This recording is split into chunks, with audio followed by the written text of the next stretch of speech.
it's good. Good After Nunan Show. We are with none other than Stevie Jacobs.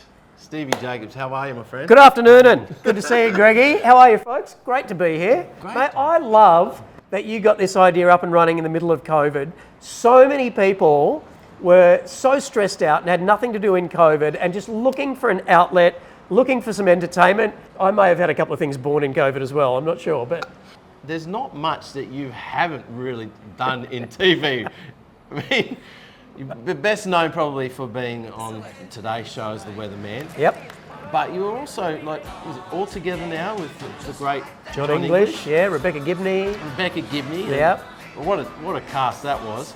That was such a phenomenal cast. Like, just getting to work with the great man, John English. I've been a fan of his pretty much since the 70s. I remember being a kid and watching Against the Wind. Do you remember that series with Six Ribbons? His song Six Ribbons. And I was a massive fan of his from when I was, knee high. And then when I got to work with the guy, I was pretty much awestruck.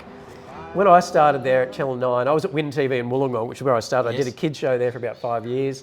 Then went down to Melbourne for All Together Now. And the funny thing is, I think half the reason I got that job is that they were looking for a Michael J. Fox type character.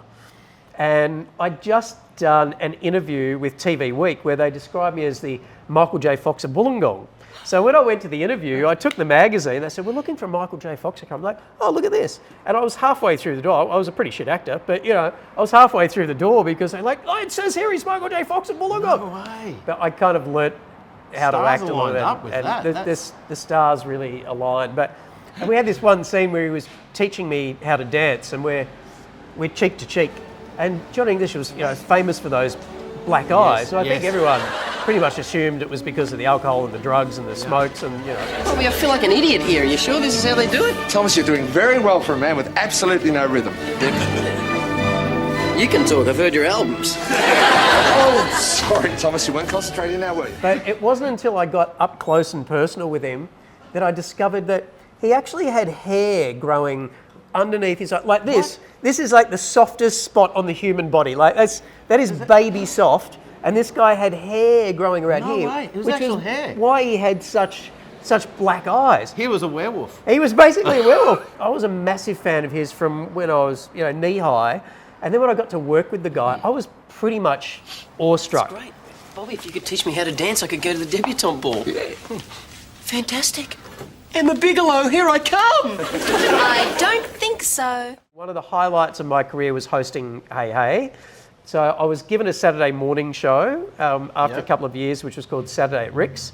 And it was supposed to be the new Hey Hey at Saturday. And they were going to groom us to eventually take over from Hey Hey. I don't think Daryl kind of liked that idea. So we didn't last too long.